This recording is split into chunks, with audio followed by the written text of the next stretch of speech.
Mr. Chairman, yeah, please. She's from China. Yeah.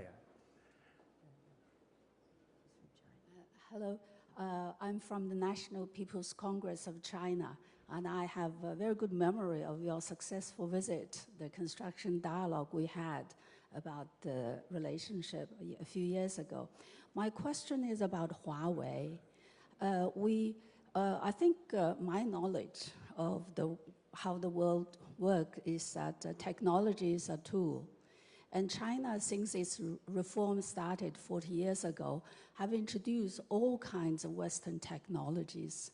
Microsoft, IBM, Amazon, they are all active in China. And since we started with first G, second G, third G, fourth G, all the technologies came from Western countries, from the developed world. And China has maintained its political system. The system led by the Communist Party has become successful. It's not threatened by the technologies. How come if Huawei's technology with 5G is introduced into Western countries, then it will threaten the political system? Do you really think the democratic system is so fragile that it could be threatened by this single high-tech company of Huawei? Let me just say to you that are applauding back there that Huawei was created by reverse technology of American initiatives. That was one of the main ways that they got started. So yeah, we know the capability that Huawei has. We do not want to emulate the Chinese system. We don't want to be arresting millions of Uyghurs, threatening this Tibet in terms of its culture, religion, and faith, undermining democracy in Hong Kong, etc. So it isn't a question of we have Huawei and we are a model, so why are you afraid of Huawei?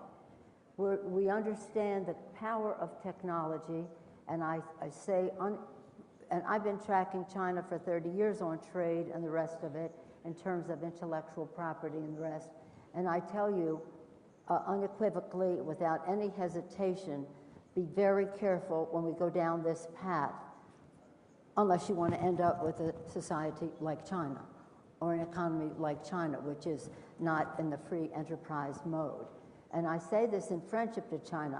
When I visited you, it was about climate issues, and China is on the forefront of doing many great things on climate issues and in so many ways that I could enumerate. So we work together in that regard, but that does not dismiss the idea of repression that is ongoing and intensifying in China.